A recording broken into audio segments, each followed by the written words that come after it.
अस्सलाम वालेकुम जी, मैं हूं नजीमुल हसन बाजवा और आप मेरा यूट्यूब चैनल देख रहे हैं। व्यूअर्स, आज रात जनरल असेंबली में Indian prime minister mister Modi तकरीर करने जा रहे हैं और ये तकरीर पाकिस्तान के लिए इंतहाई अहम है, बहुत ज़्यादा अहम है, क्योंकि इस तकरीर में मिस्टर मोदी एक ऐसा मुतालबा करने जा रहे हैं कि अगर वो मुतालबा मान लिया जाता है, अगर उनकी बात मान ली जाती है, अगर वो जो डिमांड कर रहे हैं उस डिमांड को दुनिया मान लेती है, तो पाकिस्तान की सालमियत तक को खतरा हो सकता है। पाकिस्तान के लिए बहुत ज्यादा मसले मसाइल हो सकते हैं। अल्हम्दुलिल्लाह पाकिस्तान की आर्मी बहुत स्ट्रांग है, पाकिस्तान की नेशन बहुत स्ट्रांग है, तो हम अपने आप को डिफेंड तो कर लेंगे, लेकिन इंटरनेशनली वो बड़ी सारी ऐसी चीजें हैं जिसमें पाकिस्तान के मौक़िफ़ को धचका लग सकता है अगर सिर्फ उस एक पॉइंट को मान लिया जाता है। And what is that point?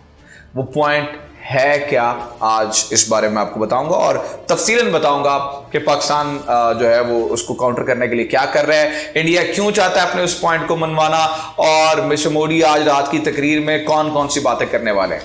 तो इस पे बात करने से पहले, चूंकि आज रात मोदी ने जवाब देना है मिस्टर इमरान खान की स्पीच का, क्योंकि कल शाम इमरान खान ने स्पीच किया और क्या जबरदस्त स्पीच की है। लास्ट टाइम की स्पीच भी बहुत अच्छी थी, कल रात वाली स्पीच भी बहुत अच्छी थी।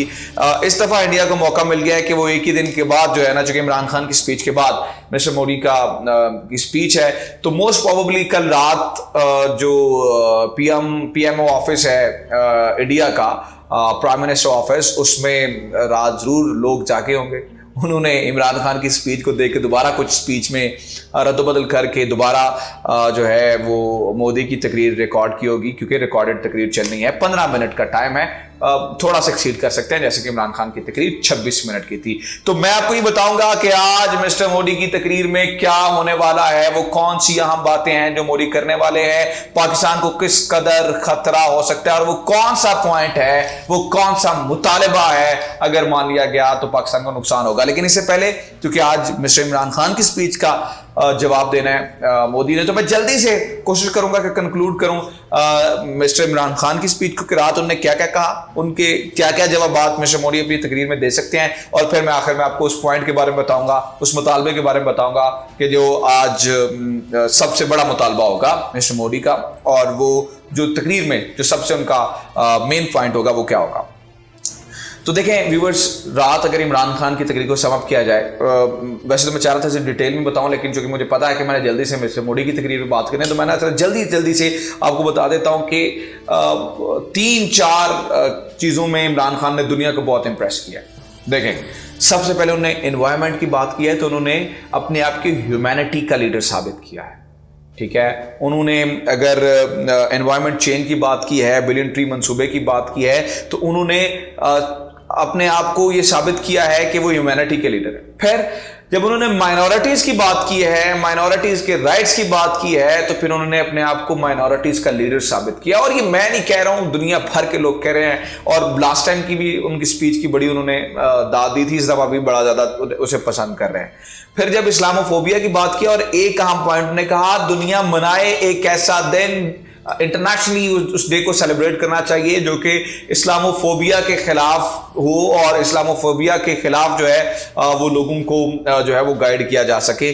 तो इससे उन्होंने अपने आप को इस्लाम का लीडर साबित किया है, और डेफिनेटली जिस तरह से उन्होंने कहा कि will fight till the end, definitely उन्होंने पूरे पाकिस्तान का अपने आप को लीडर साबित किया है। तो पूरी दुनिया ने उनकी तारीफ की है। अब जवाबन मिस्टर मोदी की तकरीर की बात कर लेते हैं। 2-4 चीजें। एक तो आज सबसे पहला जो मिस्टर मोदी आके बात करेंगे, वो थोड़ी सी कॉपी करने की कोशिश करेंगे मिस्टर इमरान खान को, क्योंकि वो बहुत बड़े, खैर वो उनकी कम्युनिकेशन इतनी स्ट्रांग नहीं है। तो लास्ट टाइम भी जब इमरान खान ने क्लाइमेट चेंज की बात की थी, तो इस दफ़ा भी मोदी भी कोशिश करेंगे कि थोड़ी सी क्लाइमेट चेंज की बात करें, क्योंकि लास्ट टाइम तो ये लैट्रीन और लोटों की बातें करके वो पूरी दुनिया में, क्या अपने मुल्क में उनका मजाक उड़ाता कि भाई वो एक लीडर दिखे इतना विजनरी है, वो कहाँ की कहाँ बात कर रहा है, आप लैट्रीन और लोटों की बातें करके आ गए हैं, आप संडास की बात करके आ गए हैं, आपने कुछ दुनिया को दिया ही नहीं है। तो इस दफ़ा वो क्लाइमेट चेंज की बात करेंगे, जैसे कि उन्होंने अपनी स्पीच में किया था। और आपने मेरे साथ रहना है, मैं अभी आपको इस पॉइंट के बारे में बताने वाला हूँ जो कि मिस्टर मोदी का मुतालबा है। ठीक है, दूसरा, उसके फौरन बाद mister Modi what he will be doing there, कि वो काउंटर टेररिज्म की बात करेंगे। काउंटर टेररिज्म में वो जैसे इमरान खान की देखे ना, रात 2 हिस्सों में तकरीर बटी हुई थी, 13 मिनट की स्पीच उन्होंने अलग की, फिर 13 मिनट में उन्होंने रगड़ा इंडिया को अच्छा खासा। तो काउंटर टेररिज्म में मिस्टर मोदी पाकिस्तान को रगड़ा लगाने की कोशिश करेंगे, लेकिन मुनाफिकत देखिए, जहां से कुट खा रहा है इंडिया, जहां लद्दाख में इसको और फिर हमने अरुणाचल प्रदेश सिक्किम में कुट खाते हुए देखा है। दुनिया इस बात को मान रही है, चाइना की कोई बात नहीं करेगा, मैं आपको ये बता रहा हूं, क्योंकि इन्हें पता है चाइना की बात करेंगे तो जो हमारे फौजी वहां पे स्टेक पे हैं और लड़ी आगे सर्दियां आ रहे हैं, उन्हें बहुत ज्यादा और कुट पड़ेगी। तो चाइना की कोई बात नहीं होने वाली। हाँ, पाकिस्तान को काउंटर टेररिज्म के नाम पे रगड़ा लगाएगा मोदी। अब आ जाते हैं उस आखिरी पॉइंट की तरफ, जिसके लिए मैंने आपको सारा एक्सप्लेन किया, ताकि आपको एक बैकग्राउंड समझ आ जाए, एक समझ आ जाए सारी बात, ताकि फिर मैं आपको इस पॉइंट को अच्छे से जो है ना वो डिटेल से बता सकूं कि आखिर वो वाला पॉइंट क्या है जो मिस्टर मोदी मुतालबा करेंगे पूरी दुनिया से, और अगर वो मान लिया गया तो पाकिस्तान के लिए यकीनी तौर पर बड़े खतरे की बात है। वो ये है कि मिस्टर मोदी ये कहेंगे, दुनिया से डिमांड करेंगे कि हमें सिक्योरिटी काउंसिल में परमानेंट सीट दी जाए। देखें, सिक्योरिटी काउंसिल के 5 परमानेंट मेंबर्स हैं, उनमें चाइना है, फ्रांस है, रशिया है, यूनाइटेड स्टेट्स है।